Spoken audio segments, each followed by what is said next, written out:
Alhamdulillah, pada malam ini kita masuk dalam bab yang baru, bab solat jemaah.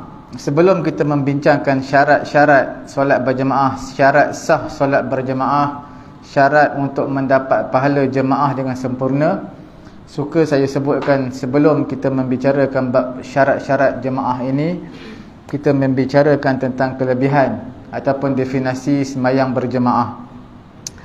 Bila sebut semayang berjemaah ini, banyaklah hikmahnya. Di antaranya, bila mana seseorang itu semayangnya khusyuk, ataupun orang di antara kita ini ada imam yang soleh, orang yang bertakwa, ataupun makmum ada yang orang yang bertakwa, maka Allah Ta'ala akan menilai dan juga Allah Ta'ala akan menyamaratakan keberkatan orang yang soleh ini akan tersebar kepada makmum-makmum yang lain. Jadi semayang jemaah ini juga, kalau kita lihat, dia mengajar kepada kita ketaatan. Apa maksud ketaatan? Makmum ini hanya setia kepada imam. Imam rukuk, dia akan rukuk. Dia tidak akan mendahului imam. Itu menunjukkan ketaatan dia kepada ketua. Kemudian dalam sembahyang jemaah ini juga mengajar kepada kita an-nizam, sistem. Sembahyang jemaah ini kita ada sistem kita, iaitu kena ikut imam, tidak boleh baca kuat daripada imam, dan ada beberapa syarat yang lain. Berjemaah juga mengajar kita al-mahabbah, kasih sayang, iaitu menghubungkan silaturahim, kenal mengenali di antara satu dengan yang lain. Dan banyak lagi akhlak-akhlak yang baik, yang mana semua sembahyang jemaah yang kita sebutkan ini mengajar kepada kita beberapa perkara. Justru itu sembahyang jemaah adalah satu syiar daripada syiar-syiar agama Islam. Bila sebut syiar ini, apa maksud syiar? Maksud perlu dizahirkan sembahyang jemaah. Dalam isu ni tuan-tuan perlu faham, bila mana sebut tentang sembahyang jemaah, tak ada istilah sebab apa tak bagi sembahyang jemaah? Takut orang lain, kita nak kawal sifat riak, takut orang lain tahu kita sembahyang jemaah. Itu tidak ada istilah yang demikian, kerana sembahyang jemaah adalah syiar. Sama juga bila sebut tentang sembahyang jemaah ini syiar, bukanlah bermaksud syiar tu dengan cara kita kuatkan mikrofon kuat-kuat, semua satu kampung satu taman dengar. Tidak. Yang perlu dikuatkan syiar supaya semua tahu adalah azan. Waktu masuknya azan, masuknya waktu sembahyang fardu, azan, kita pasang speaker kuat. Berbeza dengan negara-negara yang lain, sebahagian seperti negara jiran kita Singapura, tak dibenarkan speaker luar. Tapi alhamdulillah kita boleh speaker luar, tapi jangan berlebih-lebihan. Maksud berlebih-lebihan ini, membaca Quran pun dipasang speaker luar, sembahyang jemaah pun speaker luar, kemudian wirid pun speaker luar, semua pakai pasang speaker luar. Speaker luar ni dia ada apa? Volume dia. Kadang-kadang pasang sama kuat dengan azan. Azan ni memang perlu kuat, tapi sembahyang jemaah kalau nak pasang sangatlah speaker luar, jangan terlampau kuat. Kadang-kadang boleh mengganggu surau-surau, ataupun di kalangan di antara rumah-rumah yang berhampiran dengan masjid tersebut, ada orang sakit, ada orang tua, ada baby yang baru tidur. Ini semua kita perlu raikan. Yang syiar yang dimaksudkan adalah azan, yang azan menggunakan speaker. Bacaan Quran semua itu tak perlu speaker pun tak apa. Kemudian dalam syariat Islam, bila sebut tentang jemaah, adalah irtibatu salatil ma'mum bi salatil imam, iaitu keterikatan antara solat makmum dengan solat imam. Sama ada makmum itu sembahyang daripada awal sampai ke akhir bersama dengan imam, ataupun dia sembahyang, dia masuk tengah-tengah dah masbuk, tak jadi masalah. Itu juga dipanggil sebagai sembahyang berjemaah. Jemaah ini, kita lihat apa dalil sembahyang berjemaah. Allah Subhanahu Wa Taala memberitahu dalam Quran, dalam surah An-Nisa ayat 102, juzuk yang kelima. Allah Taala menyatakan, faltaqum ta'ifatum minhum ma'ak, hendaklah didirikan sembahyang satu puak di kalangan mereka sembahyang bersama dengan kamu.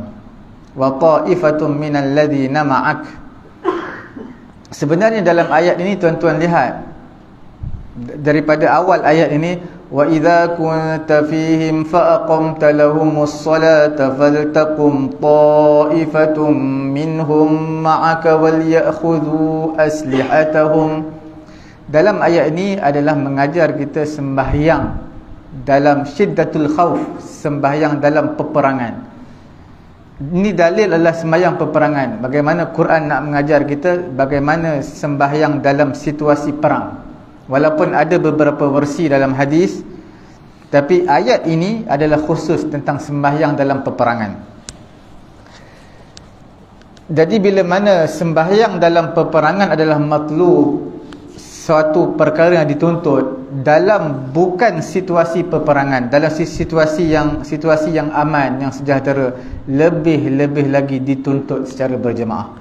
Tuan-tuan lihat dalam ayat yang kita bincangkan tadi, dalam situasi perang, Quran ajar sembahyang secara berjemaah. Dalam bukan situasi perang, lebih lagi dituntut untuk kita melaksanakan sembahyang secara berjemaah. Jadi inilah dalil yang kita sebutkan, dan tak ada dalil yang khusus dalam Quran menyebutkan tentang kepentingan sembahyang berjemaah. Dalam hadis banyaklah. Hukum sembahyang berjemaah ini kita lihat dalam beberapa pandangan yang lain, selain pada mazhab Syafi'i. Kita panggil khilaf ini adalah khilaf qawi, khilaf yang kuat. Ada yang mengatakan fardu ain, macam sembahyang Jumaat. Dalam mazhab Syafi'i kita ada dua pendapat, iaitu Imam Nawawi dan juga Imam Ar-Rafi'i. Bila mana Imam An-Nawawi dan juga Imam Ar-Rafi'i mereka sependapat dalam satu isu, dalam satu perkara, maka pendapat mereka dikedepankan. Bila mana berlaku pertembungan, kontradiksi antara Imam Nawawi dan juga Imam Ar-Rafi'i, maka dikedepankan pendapat Imam An-Nawawi berbanding Imam Ar-Rafi'i. Imam An-Nawawi dikedepankan pendapat dia, didahulukan, diberi keutamaan. Imam Nawawi menyatakan sembahyang berjemaah hukumnya fardu kifayah, manakala Imam Ar-Rafi'i menyatakan sembahyang berjemaah ini adalah sunat muakkadah. Sunat muakkadah ni apa? Sunat yang dituntut, yang diberati. Bila sebut tentang sunat, dia ada banyaklah versi sunat ni, pembahagian sunat. Bila sebut tentang sunat muakkadah, sunat yang Nabi sentiasa berterusan melaksanakannya, itu makna sunat muakkadah. Bila Nabi tinggal ni mungkin sekali, mungkin dua kali, dan Nabi tinggal tersebut hanya semata-mata untuk beritahu perkara ni bukan wajib, ibadat ni bukan wajib. Macam sembahyang sunat lah. Tuan-tuan lihat sembahyang sunat rawatib, qabliyah, ba'diyah, ada solat sunat yang dituntut, ada solat sunat yang sunat sahaja, ada yang sunat muakkadah. Bila sebut sunat muakkadah, adalah satu sunat yang Nabi berterusan menjaga sunat tersebut, dan Nabi tak tinggalkan melainkan sekali ataupun dua kali, menunjukkan perkara tersebut bukan wajib. Kemudian Imam Nawawi menyatakan fardu kifayah, dan pendapat yang mu'tamad adalah pendapat Imam Nawawi yang menyatakan fardu kifayah. Bila menyatakan fardu kifayah, kalaulah sesebuah taman, sesebuah kampung, ataupun di sesuatu tempat, masjidnya ada tetapi tidak dihidupkan, tak ada orang semayang, maka berhak kepada imam ataupun kepada kerajaan, pihak yang berautoriti untuk serang tempat tersebut. Serang ni maksudnya memberi hukuman lah. Dalam hadis, dalam hadis ataupun pendapat di kalangan ulama fiqh menyatakan sesebuah masjid yang tidak dilaksanakan, tidak dihidupkan sembahyang berjemaah, penduduknya ada, maka diserang kampung tersebut, maknanya diberi hukuman kepada penduduk kampung tersebut. Dapat kita ketahui dalam hadis, dalam banyak-banyak hadis meriwayatkan tentang kelebihan sembahyang berjemaah ini, tak ada satu hadis pun menyatakan Nabi sembahyang seorang-seorang, melainkan dalam situasi ketika Nabi berada di Makkahul Mukarramah, ketika mana sebelum Nabi berhijrah ke Al-Madinah Al-Munawwarah. Ketika Nabi berada di Mekah, Nabi dan juga sahabat-sahabat Nabi ditindas ditindas dengan orang-orang Quraisy, daripada orang-orang Quraisy. Jadi Nabi tak berani. Orang-orang Islam, sahabat-sahabat Nabi yang lain pun, mereka tak berani nak menzahirkan sembahyang berjemaah, melainkan mereka ada beberapa tempat yang terpencil. Ada satu ataupun dua tempat, di situlah mereka berkumpul untuk melaksanakan sembahyang berjemaah, tetapi secara sembunyi, diam-diam. Bila Nabi berhijrah ke Madinah Al-Munawwarah, tidak ada lagi Nabi sembahyang seorang, sehingga di saat kewafatan Nabi sakit yang hampir membawa kepada kewafatan Nabi, itu pun Nabi tak tinggal sembahyang jemaah. Nabi diapit oleh dua orang sahabat Nabi, Saidina Ali dan juga Abbas. Mereka apit Nabi, bawa Nabi untuk sembahyang jemaah. Seorang paut di sebelah bahu kanan, seorang lagi di sebelah bahu kiri Nabi. Bawa Nabi sembahyang jemaah. Ketika Nabi berada di Madinah, Nabi tak tinggal sembahyang berjemaah walaupun sekali. Sebab itu ada ulama menyatakan fardu ain. Sembahyang berjemaah, hukum sembahyang berjemaah ni fardu ain, kerana satu hukum yang diberati dalam Islam.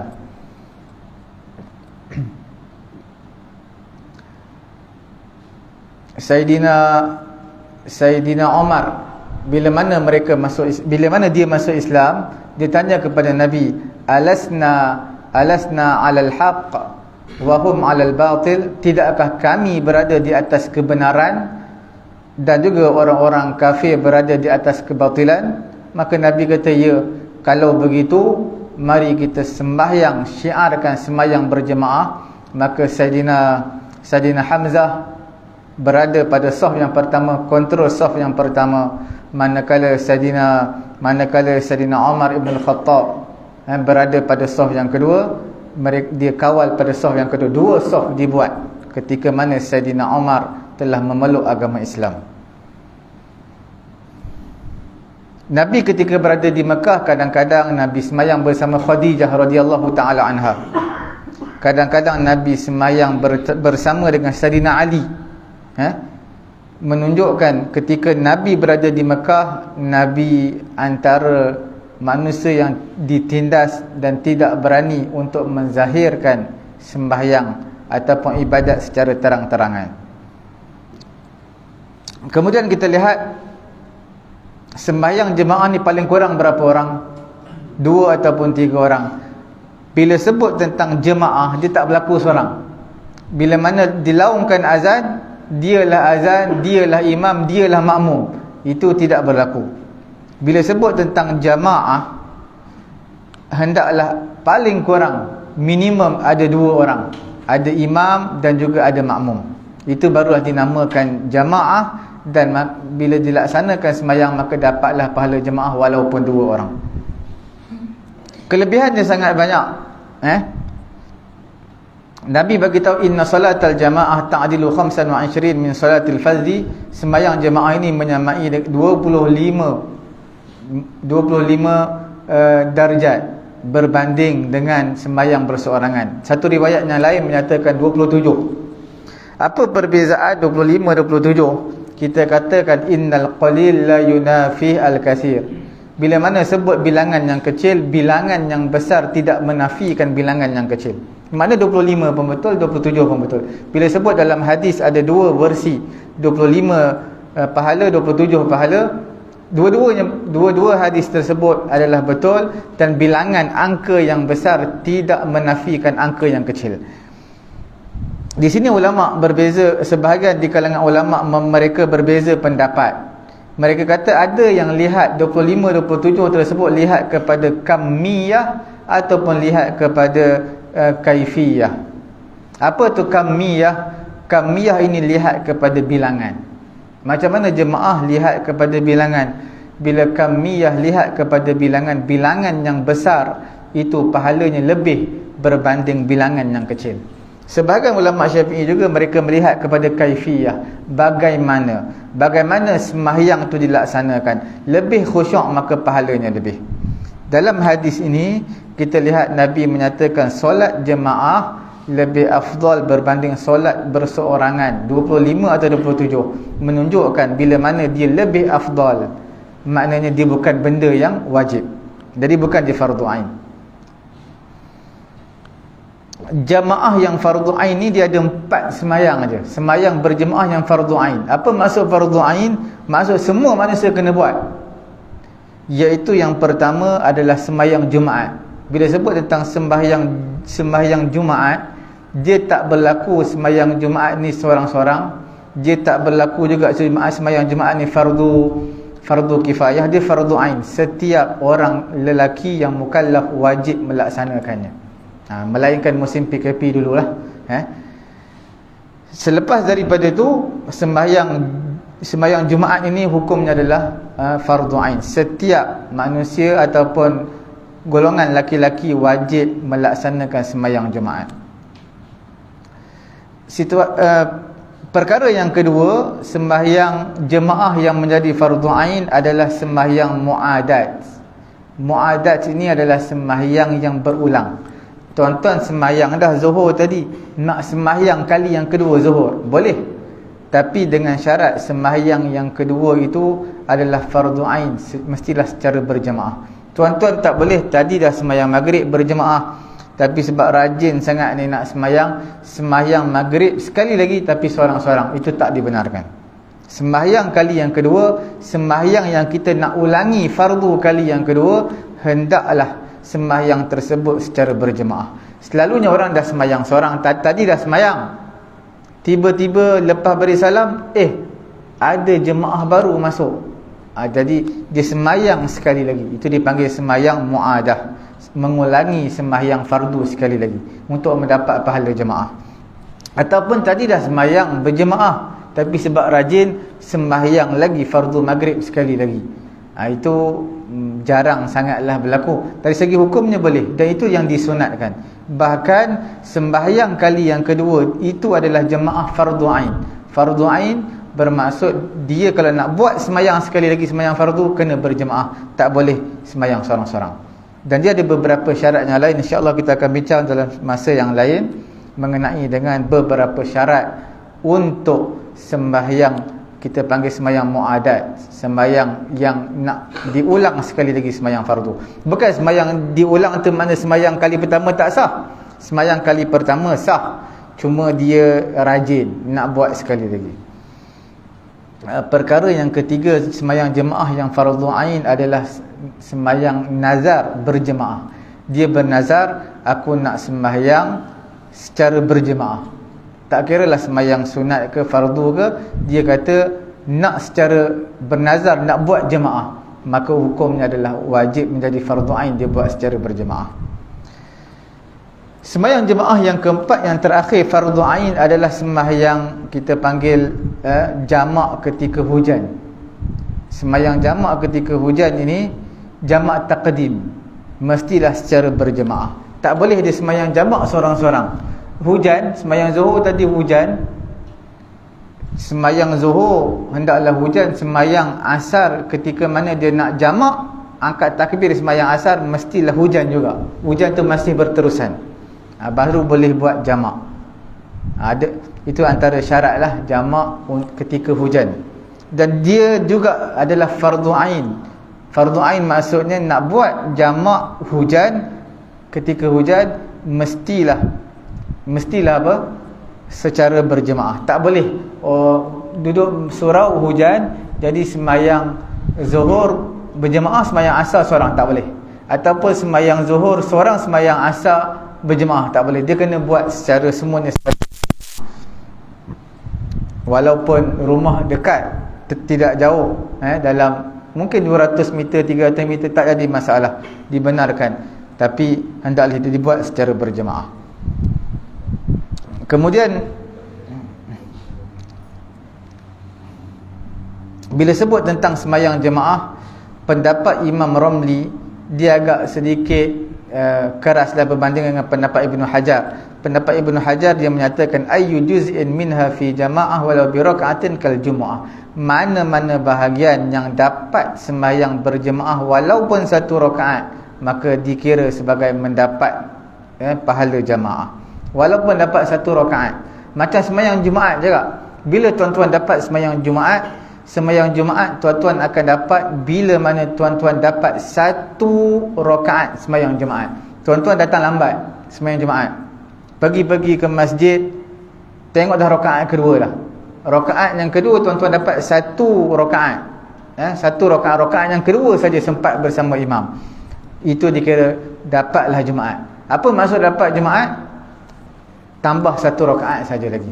Tapi kalau tuan-tuan sampai je masjid sembahyang Jumaat, imam dah bangun daripada rukuk rakaat kedua, tak kiralah i'tidal ke imam rakaat kedua, sujud ke tahiyat akhir kepada rakaat kedua, tuan-tuan niat sembahyang Jumaat juga, tapi tak jadi Jumaat. Sembahyang tu sembahyang zuhur 4 rakaat, tambahnya 4, bukan 2 rakaat, tambah 4 rakaat. Sebab tidak dikira Jumaat walaupun niat Jumaat, sembahyangnya adalah bilangannya 4 rakaat sembahyang zuhur. Yang disunatkan imam ini adalah imam yang bukan sembahyang ulang. Contohnya tadi saya dah jadi imam sembahyang maghrib, tiba-tiba ada jemaah baru datang, rombongan kedua, saya juga jadi imam. Jadi itu tidak afdal. Yang afdal orang lainlah jadi imam, yang afdalnya. Disunatkan untuk orang yang mengulangi sembahyang ini, bagi siapa? Selalunya bagi orang yang sembahyang seorang, seperti mana saya ceritakan tadi. Kalau dia nak mengulangi seorang-seorang, maksudnya dah sembahyang jemaah nak ulang sembahyang seorang-seorang, sembahyang kali yang kedua sembahyang fardu, maka itu tidak sah. Melainkan kalau dia rasa ragu-ragu, tadi sembahyang tadi aku rasa aku yakin tak sah sembahyang pertama tadi, maka dia bolehlah buat untuk sembahyang kali kedua. Dia anggap sembahyang kedua itu adalah sembahyang kali pertama, sebab kali pertama tak sah. Dia yakin dia tertinggal rukun pada sembahyang yang pertama. Kalau dia ragu-ragu pada sembahyang tadi, maka abaikan. Sebab setiap kali apa-apa ibadat yang tuan-tuan lakukan, sekiranya rasa was-was, ragu-ragu, syak pada suatu perkara dalam solat, maka dikira ibadat dari tuan-tuan buat dan abaikan. Kalau tuan-tuan layan perasaan macam tu, dia akan jadi makin teruk was-was. Tuan-tuan dah sembahyang, dah habis, dah beri salam dah, tiba-tiba teringat, tadi maghrib rakaat kedua baca Fatihah ke tak? Mana kita nak ingat? Kita dah habis sembahyang maghrib, mustahil kita nak ingat rakaat pertama kedua tadi kita betul-betul baca ke tak? Jadi bila mana tuan-tuan dah sembahyang, dah beri salam, apa yang telah berlalu biarkan ibadat tadi, dikira sah. Melainkan 2 perkara je. Sekiranya tuan-tuan rasa was-was pada niat, maka itu tak sah. Tuan-tuan ragu-ragu pada niat, itu memang tak sah lah. Maknanya dah habis sembahyang, tiba-tiba tuan-tuan rasa ragu-ragu, tadi ni niat sembahyang maghrib ke sembahyang isyak, terlupa. Bila tuan-tuan rasa ragu-ragu macam tu, kena sembahyang sekali lagi lah. Kerana pada niat tak boleh ragu-ragu. Pada perkara lain selain niat boleh ragu-ragu. Kemudian kita bincangkan sikit mengenai dengan beberapa faedah sembahyang berjemaah ini. Banyaklah. Di antaranya melepaskan ataupun menyelamatkan diri kita daripada api neraka Allah Subhanahu Wa Taala, dan juga selamat kita daripada sifat nifak, sifat munafik. Orang munafik pada zaman Nabi, mereka sembahyang belakang Nabi juga. Cuma mereka sembahyang zuhur asar. Bila malam ni mereka tidak ada elektrik, malam isyak gelap, memang Nabi tak tahu pun mereka datang ke tidak. Jadi mereka ambil kesempatan, mereka tak nak sembahyang, mereka tak nak bagi sembahyang berjemaah. Sebab apa? Sebab mereka dalam hati mereka ada sifat nifak, mereka ni munafik. Jadi Nabi akan kenal mereka pada waktu siang, mereka tidak hadir. Nabi tahu mana orang ni, mereka tidak hadir. Malam Nabi tak kenal sebab gelap. Terutama sembahyang subuh memang mereka tidak hadir lah. Kemudian mendapat keampunan daripada Allah Subhanahu Wa Taala bila kita sembahyang berjemaah. Dan sembahyang berjemaah ini akan diterima solat kita. Mungkin solat kita tak berkualiti, tapi solat jiran-jiran kita, makmum-makmum yang lain, mungkin sedikit sebanyak akan memberi manfaat kepada kita. Kemudian pahala yang besar, 25 atau 27 kali ganda, dan juga dapat menolak penyakit was-was dan menjaga kita daripada gangguan syaitan. Gangguan syaitan tetap akan ada. cuma kuranglah sikit gangguan tersebut. Sembahyang seorang ni selalu was-was banyak, terutamanya bila sembahyang seorang ni selalu sangkut 4 rakaat 5 rakaat sembahyang zuhur, sembahyang asar. Tapi bila kita ikut imam, tak akan berlaku was-was tu sebab kita ikut je imam. Walaupun syaitan memang tetap akan ganggu kita lah, itu tidak dinafikan. Inna syaitan yajri minal insan majrad dam. Syaitan ini akan mengalir tempat laluan darah manusia. Macam mana pun manusia tu baik, tetap jahatnya ada, dengkinya ada, tetap macam mana pun sangka buruk kepada manusia lain tu mesti ada. Itu perkara biasalah, sebab syaitan ni tempat laluan darah kita, itu adalah laluan syaitan. Macam mana pun dia akan bisik, dia akan hasut kita akan terkena juga gangguan dia tu. Cuma gangguan tu kuranglah bila kita sembahyang berjemaah. Sembahyang jemaah ni ada beberapa jemaah yang paling afdal. Sembahyang jemaah yang paling afdal sembahyang Jumaat lah, sebab dia fardu ain. Yang keduanya adalah sembahyang fardu subuh. Fardu subuh ni, fardu subuh Jumaat tu lebih afdal berbanding subuh-subuh yang lain. Kemudian sembahyang isyak, kemudian sembahyang asar, zuhur dan juga maghrib. Kemudian kita lihat mengenai dengan hukum sembahyang berjemaah. Hukum sembahyang jemaah ni ada ketikanya fardu ain yang kita bincangkan tadi, sembahyang Jumaat, dan juga ada 3 sembahyang yang lain. Dan perkara yang kedua fardu kifayah, seperti mana yang kita sebutkan, sembahyang 5 waktu kita ni adalah fardu kifayah, sembahyang fardu ataupun sembahyang maktubat, mafrudat. Kepada siapa? Kepada lelaki-lelaki yang bermukim, mengikut pendapat yang mu'tamad di sisi Imam An-Nawawi berdasarkan hadis Nabi, ma min salasah fi qaryatin aw badiyatin la tuqamu fihim al-jamaah illa istahwadha alaihim syaitan. Tidak ada 3 orang dalam satu kampung ataupun suatu tempat yang tidak didirikan jemaah di kalangan mereka, maka Nabi kata syaitan akan menguasai mereka. Syaitan akan menguasai kampung tersebut. Maknanya kampung tersebut bukan taman yang baik, bukan kampung yang baik.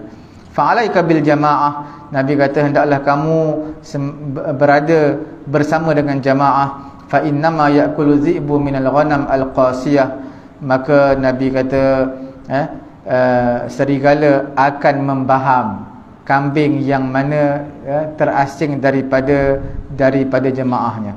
Mana bila mana berada dalam jemaah, serigala tak dapat nak ganggu, tapi bila terasing duduk belakang sekali, tak bersama jamaah, maka serigala akan kaut, akan baham yang duduk berasing dengan jemaah. Ya. Perlu dipayah macam situasi kat surau ni dengan ujian ansar. Kalau dia boleh kifayah, maknanya dia ada jemaah, yang lain tu terlepas kepada hukum. Kata dari surau ni terlepas, dia tak buat. Okey. Adakah kita boleh bergantung kepada jemaah yang dibuat di ansar supaya kita ni juga terlepas daripada dia? Kalau satu tempat tu, bagi pendapat saya lah, kalau di satu tempat taman, masjid pun ada, surau pun ada, bagi pendapat saya yang paling utama yang dimaksudkan dalam hadis ini adalah masjid lah. Kalau surau, biasalah surau ni dia tak seperti masjid. Masjid ini kita tahu 5 waktu confirm hidup. Sebab apa? Sebab mereka ada staf mereka, ada tugasan dia. Setiap staf di masjid, mereka ada tugasan mereka, ada Bilal, ada imam, dan mereka akan datang pada waktu dia lah.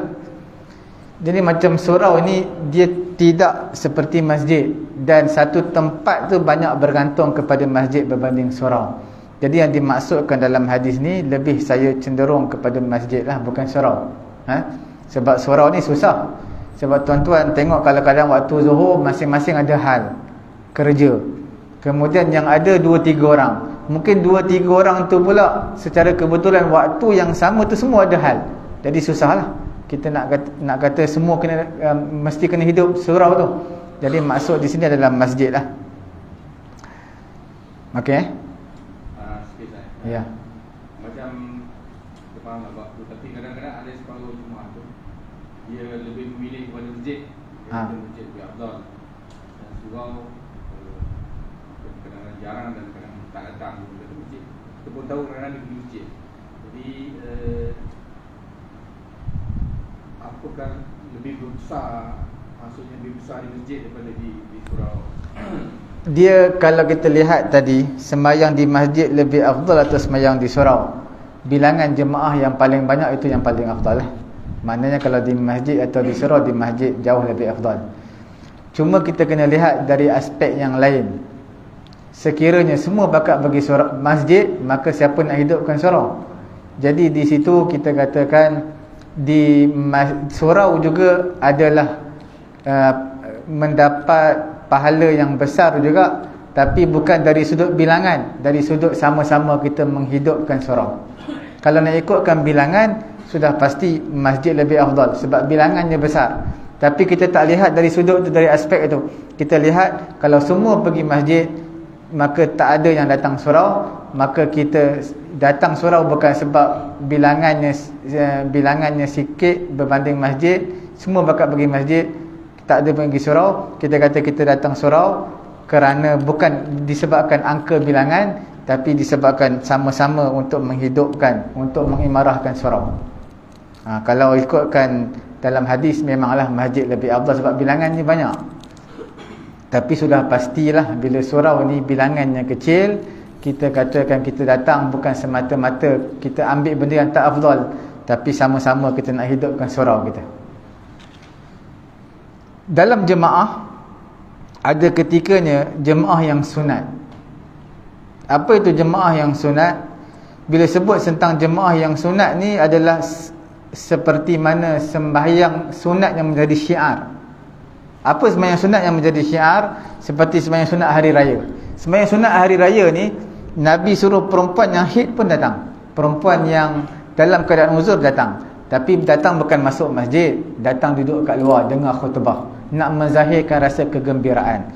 Sebab tu disunatkan, sebab itu galakkan masjid ataupun surau, mereka ada satu kemah ataupun satu tempat, ada kerusi semua untuk perempuan-perempuan yang tak boleh masuk masjid dan juga surau. Mereka nak zahirkan rasa kegembiraan menyambut hari raya, mereka duduk di luar mendengar khutbah sekali. Itu disunatkan berjemaah lah. Seperti sembahyang hari raya, sembahyang minta hujan, istisqa, ataupun kita panggil sembahyang tarawih juga syiar, disunatkan berjemaah. Sembahyang apa lagi? Sembahyang apa lagi? Sembahyang gerhana matahari, gerhana bulan, itu juga disunatkan berjemaah. Dan ada sembahyang yang hukumnya adalah mubah. Mubah ni maknanya harus. Harus ini makna sembahyang jemaah pun sama, tak jemaah pun sama. Makna bila kita sembahyang seorang dapat pahala seorang, sembahyang jemaah juga dapat pahala seorang. Dia tak dapat sembahyang jemaah, tak dapat pahala berjemaah. Seperti sembahyang sunat rawatib. Rawatib ni sembahyang sunat qabliyah ba'diyah. Tuan-tuan lepas sembahyang isyak, imam buat pengumuman, sama-sama kita solat berjemaah, solat sunat ba'diyah isyak. Boleh, harus hukumnya. Dapat pahala jemaah tak? Kerana dia tak disunatkan. Dia hukumnya harus. Nak buat jemaah pun boleh, tak buat jemaah pun boleh. Lagi sembahyang apa lagi? Sembahyang duha. Sembahyang duha tak disunatkan jemaah kerana dia bukan syiar. Tuan-tuan, contohnya ada kuliah. Selalunya orang perempuan ada kuliah duha untuk muslimat. Mereka pun jemputlah ustaz sembahyang. Mereka kata, ustaz, sebelum kita nak kuliah duha, ustaz jadi imam sembahyang sunat duha. Sama-sama kita buat secara berjemaah. Ada kalau ustaz yang keras sikit, dia tak nak buat, dia kata benda ni bukan sunat, benda ni bukan sunnah, dia tak nak buat. Jadi kalau kita nak raikan jemaah muslimat, boleh kita buatlah, tapi tak dapat pahala jemaah sebab benda tu bukan syiar, bukan benda yang disunatkan. Ada juga jemaah ini dia menjadi khilaful aula. Bila mana imam itu solatnya solat tunai, makmum sembahyangnya sembahyang qada, ataupun sebaliknya. Apa maksud sebalik? Sebaliknya iaitu imam sembahyang qada, makmum sembahyang tunai. Imam sembahyang qada, makmum sembahyang tunai, ataupun imam sembahyang tunai, makmum sembahyang qada. Itu adalah khilaful aula, bertentangan dengan perkara yang afdal atau perkara yang aula. Okey. Contohnya imam sembahyang fardu isyak, yang makmum belakang pun fardu isyak juga, tapi dia bukan sembahyang tunai. Dia dah sembahyang tunai tadi. Dia sembahyang apa? Qada yang semalam dia, sebab dia tidur daripada maghrib sampai subuh.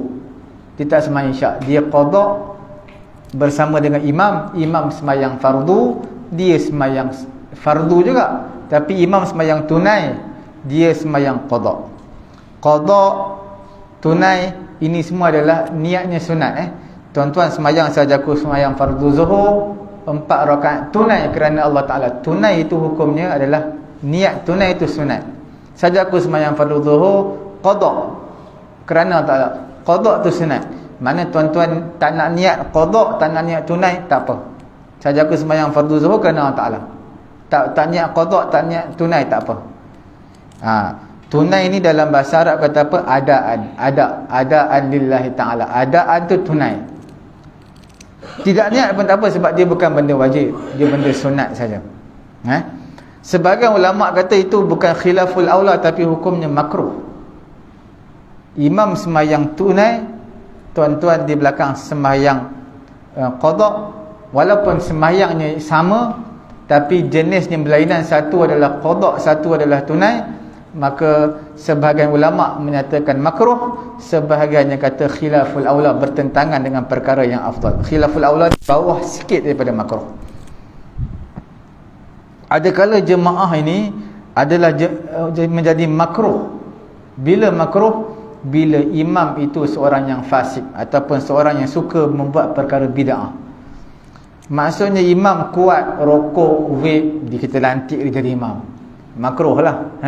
Sebab vape ataupun rokok ini akan mencalarkan maruah imam. Sepatutnya imam apa orang nampak dia orang yang baik, walaupun hakikatnya bukan baik, tapi secara zahirnya kita nampak dia baik. Tapi kalau dia imam elok keluar duduk atas motor merokok, 3-4 batang rokok dulu duduk atas motor sebelum balik rumah, lepas tu azan isyak masuk balik jadi imam, jadi nampak tidak berapa baik. Hukumnya makruh berimamkan dengan orang yang sedemikian lah. Orang yang kuat merokok, orang yang melakukan perbuatan fasik. Ada di satu kawasan di mana, di Jogja saya pergi tu, kawasan ni lah, kampung sangat dalam pedalaman. Imam dia lah, lepas sembahyang fardu bertukang pakai seluar pendek je. Tapi kalau ikutkan benda tu fasik lah, sebab pakai seluar pendek buka tidak menutup aurat dengan sempurna. Tapi mungkin bagi penduduk tersebut biasa lah, bagi orang kampung tu mungkin dia biasa. Okey. Ada situasi juga sembahyang ini akan menjadi haram. Haram ni ada dua, satu haram yang sah, satu haram yang tak sah. Bila haram yang sah dan juga haram yang tak sah? Bila situasi itu berlaku? Siapa tahu? Sembahyang jemaah pun boleh bawa kepada haram dan tak sah. Bila bawa kepada haram? Bila sistem sembahyangnya lain. Apa maksud lain? Imam sembahyang gerhana matahari, yang kita belakang sembahyang fardu, belakang sembahyang fardu zuhur. Imam sembahyang gerhana matahari, kita sembahyang fardu zuhur. Dia lain. Sebab sembahyang gerhana ni rukuknya 2 kali. Sembahyang kita rukuk sekali je. Jadi ataupun imam sembahyang gerhana bulan, kita sembahyang fardu maghrib, fardu isyak. Jadi sistem sembahyang tu lain. Jadi tu tak sah. Samalah juga imam sembahyang mayat, kita sembahyang zuhur, tak sah lah. Sebab sembahyang tu lain, dia tak ada rukuk. Satu lagi tak sah juga, bila mana bilangan rakaat imam makmum lebih pendek berbanding sembahyang rakaat imam. Ini situasinya bila mana sembahyang qasar. Sembahyang qasar ni kita nak sembahyang qasar, kita jadi makmum sembahyang 2 rakaat. Qasar tu makna pendek kan. Kita sembahyang 2 rakaat, imam sembahyang 4. Kita lebih awal siap daripada dia, tak sah. Berbeza kalau bilangan makmum itu lebih banyak angkanya berbanding imam. Imam sembahyang qasar 2 rakaat, makmum tak nak sembahyang qasar, dia nak sembahyang 4 rakaat zuhur, boleh. Itu boleh. Nampak ni untuk sembahyang apa? Situasinya untuk qasar lah. Tapi kalau tuan-tuan sembahyang, imam sembahyang fardu isyak, makmum sembahyang qada subuh, sah tak? Sah ke tak sah? Sebab bilangan rakaat makmum angkanya lebih kecil berbanding bilangan bilangan rakaat imam. Sah ke tak sah? Saya fikir okey lah, sebab dia subuh tak ada 4 rakaat. Macam mana? Subuh tak ada 4 rakaat. Tapi makmum sembahyang bilangannya lebih pendek. Maknanya dia sembahyang 2 subuh qada 2 rakaat, imam sembahyang 4 rakaat. Dia kalau imam sembahyang subuh 2 rakaat, kita qada zuhur, itu okey lah, kita boleh tambah. Maksudnya imam sembahyang fardu zuhur, imam sembahyang fardu subuh 2 rakaat, kita sembahyang qada zuhur 4 rakaat, kita ikut je imam. Imam beri salam, kita bangun tambah lagi 2 rakaat, itu tak jadi masalah. Cuma bila diterbalikkan, imamnya sembahyang 4 rakaat fardu zuhur tunai, makmum di belakang sembahyang fardu subuh qada 2 rakaat. Hukumnya sah ke tak sah? Makmum tu tak sah, sebab bilangan lebih sikit daripada imam. Hukumnya sah. Sah. Sebab bila mana dia sembahyang 2 rakaat, imam tahiyat awal, dia pun tahiyat juga, tapi dia tahiyat akhir. Kemudian imam bangun, dia niat mufaraqah daripada imam. Aku tak nak ikut imam, niat mufaraqah, keluar daripada ikut imam, dia beri salam, habis. Berbeza dengan qasar. Qasar tak dibenarkan, iaitu dia memang pendek, angka bilangan rakaat makmum lebih kecil berbanding imam. Dia sembahyang qasar, imam sembahyang tamam, sembahyang sempurna 4 rakaat. Itu tidak dibenarkan.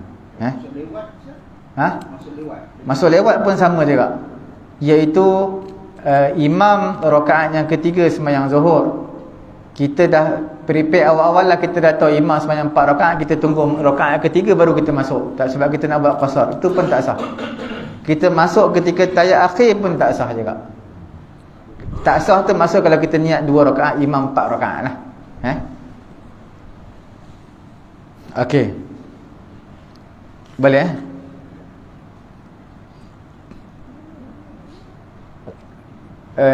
nanti kita akan bincangkan solat yang berbeza dengan mazhab lah, mana makmum mazhab lain, imamnya mazhab lain, bagaimana.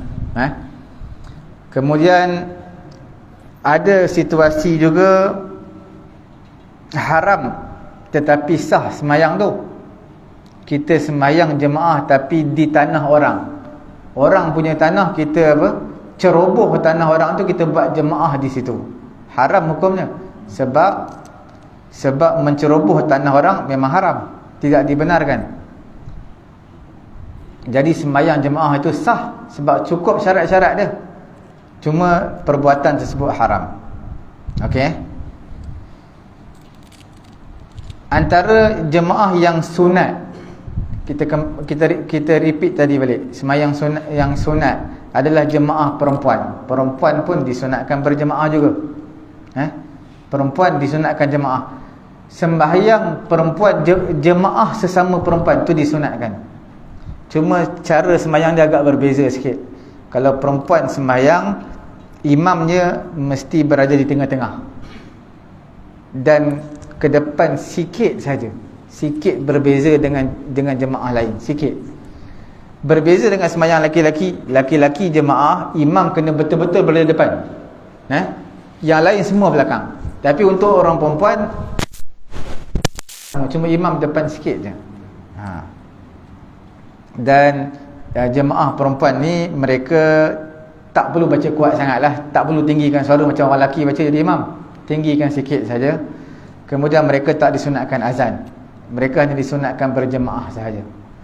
Perempuan ni disunatkan sembahyang di masjid ataupun di surau, ataupun di rumah. Perempuan ni mana lebih afdal sembahyang perempuan? Mana lebih afdal? Di rumah lebih afdal. Nabi kata la tamna'u nisa'akum al-masajid. Jangan kamu larang perempuan-perempuan kamu untuk sembahyang di masjid. Wa buyutuhunna khairul lahunna. Sembahyang di rumah mereka itu adalah lebih baik. Mereka nak pergi masjid boleh, itu disunatkan, tapi nak sembahyang di rumah itu lebih baik, tak jadi masalah. Berlaku satu kisah seorang sahabiah, Atikah binti Zaid. Atikah binti Zaid ini siapa dia? Seorang sahabiah. Dia pernah berkahwin dengan anak Abu Bakar, Abdullah bin Abu Bakar.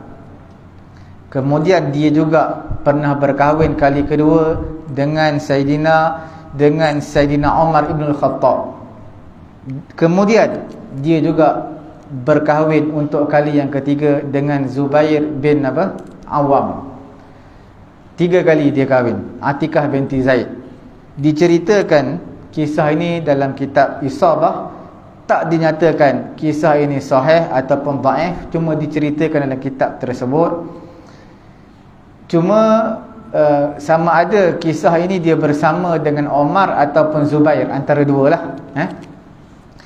Dia sembahyang di masjid pada suatu ketika. Bila mana dia pulang daripada masjid, suami dia, sama ada Zubair ataupun Omar ibn Khattab, dia sembunyikan diri dia. Kemudian dia usik, dia tepuk belakang perempuan tadi. Ditepuk belakang perempuan tadi. Kemudian dia menghilangkan diri. Selepas daripada itu, perempuan tu sampai saja rumah. Bila masuk saja waktu solat berikutnya, suami dia tanya, kamu tak pergi semayang? Dia kata tak. Sebab apa? Dia khawatir berlaku kerosakan. Bila dia keluar, ada laki-laki ganggu dia. Sebenarnya laki-laki itu adalah suami dia. Dia pun tak tahu itu adalah suami dia. Faham yang cerita tu? Tapi ulama' tidak mengambil apa-apa hukum daripada kisah ni. Ini sekadar kisah sajalah, tak ambil apa-apa hukum. Dan kesimpulannya, sembahyang di masjid adalah boleh hukumnya bagi perempuan, dan disunatkan, terutama perempuan yang tua lah. Perempuan-perempuan yang muda itu tidak disunatkan untuk mereka melaksanakan di masjid. Kalau mereka nak sembahyang juga, hendaklah jauh daripada golongan laki-laki. Mereka tutup pakaian mereka, pakai pakaian yang sopan, dan jauh daripada melintas depan laki-laki. Tapi untuk orang tua-tua adalah disunatkan untuk pergi ke masjid. Walaupun di rumah itu memang lebih baik, lebih afdal, tapi sunat juga untuk pergi ke masjid. Okey. Ada apa-apa soalan? Ya. Saya tanya, apa hukum kalau kita berimamkan imam tu kita tahu dia buat akidah zat Allah di atas arasy. Zat Allah di atas arasy. Kita tahu dia berakidah macam tu. So apa hukum kita berimamkan dia? Kan itu akidah kufur. Yang kita panggil mujassimah ke apa? Dia sebab dalam masalah Allah Ta'ala di atas arasy ni, dia ada ulama' ta'wil lah. Ada kita panggil ulama' salaf dan juga khalaf. Jadi bagi saya perkara ini, kalau dia jadi imam, selagi mana akidah dia tidak menyeleweng, maka kita ikut je lah dia. Kita ikut. Kalau akidah dia menyeleweng, contoh dia adalah Syiah, maka itu kita tidak perlu ikut dia lah semayang. Tapi kalau masih CP-CP macam tu, kita ikut je. CP-CP. Mana dia ni kemungkinan betul tak ni akidah dia? Kemungkinan macam salah. Jadi kita ikut je. Selagi mana dia tak jelas. Kalau dia memang pengikut Syiah, memang tegak pengikut ni Syiah, maka kita tak perlu berimamkan dia lah. Kalau kita rasa dia ni nampak takwilan dia terhadap hukum-hukum ni, terutama dalam bab apa, akidah ni macam lain sikit. Jadi untuk lebih selamat kita ikut je lah. Kita ikut je. Kita tak perlu tahu secara apa detail. Kita ikut je. Melainkan kalau secara terang-terangan memang dia zahir akidah dia lain daripada orang lain, maka kita tak perlu ikut dia. Okey? Ustaz, mengenai yang apa ni, yang tadi kita sembahyang Jumaat tu, kita dah memang sah-sah, kita tinggal agak kedua tu. Jadi kita punya niat tu, kalau kita nak ikut dalam sembahyang Jumaat ni, kita niat 4 ke atau macam mana? Untuk sembahyang Jumaat, kalau kita tertinggal, kita tinggal yang kedua tu dah. Kita dah sampai masjid imam rakaat kedua lah. Untuk sembahyang Jumaat ni, masalah sembahyang Jumaat, bila mana imam dah lepas bangun daripada rukuk rakaat kedua, imam dah bangun daripada rukuk rakaat yang kedua, kita baru sampai, kita baru angkat takbiratul ihram, maka niat kita sama saja, aku sembahyang fardu Jumaat, tapi bilangan rakaatnya 4 rakaat kita sembahyang, bukan 2. Sebelum imam bangun rukuk rakaat yang kedua, kita masuk, maka kita tambah 1 rakaat, sebab kita masbuk 1 rakaat. Kalau 2, dia sembahyang Jumaat tak ada istilah masbuk 2 rakaat. Bila masbuk 2 rakaat, masa dia sembahyang zuhur sekali. Dia sembahyang zuhur tambah 4 rakaat. Okey? Boleh faham? Faham ni? Mungkin masuk terakhir ni, mungkin ada niat dia. maksud niat dia tu, Niat sembahyang Jumaat. main 2 rakaat lah. Niat sembahyang Jumaat 2 lah. Tapi buatnya 4. Niat dia 2, sembahyang Jumaat memang 2, tak ada 4. Semua dari segi niatnya kita panggil 2 lah. Tapi apa? Hakikatnya 4. Hakikatnya kita buat 4. Okey. Kita sambung pada minggu-minggu akan datanglah. Ada beberapa lagi kita nak bincang mengenai dengan sembahyang berjemaah sebelum kita masuk syarat-syarat berjemaah. Bila dah masuk syarat jemaah ni, dia agak beratlah syarat berjemaah, sebab dia ada syarat-syaratnya agak ketat sembahyang berjemaah. Okey. Situasi dia, satu lagi saya tertinggal tadi. Seseorang yang sembahyang fardu di belakang orang sembahyang sunat, orang tu sembahyang sunat, dia sembahyang fardu, mana yang lebih afdal?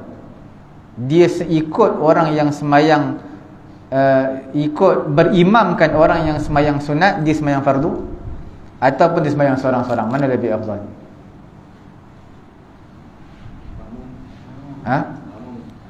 Makmum. Maksudnya orang sembahyang sunat, kita sembahyang fardu, makna kita berimamkan dengan imam yang sembahyang sunat lah.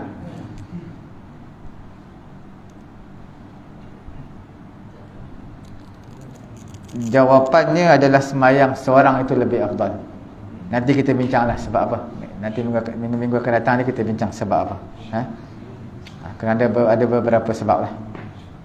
Kalau kita tak tahu dia sunat, kita tak tahu dia sunat, kalau tak tahu dia sunat, Orang dia buat sunat, dia tengah sembahyang sunat, jadi kita imamkan dia, agak dia sembahyang fardu juga kan. boleh. Tak, dia bukan maksudnya sah je sembahyang tu, sah. Cuma kita nak tahu dia dari sudut apa? Afdal ke tak, tu je.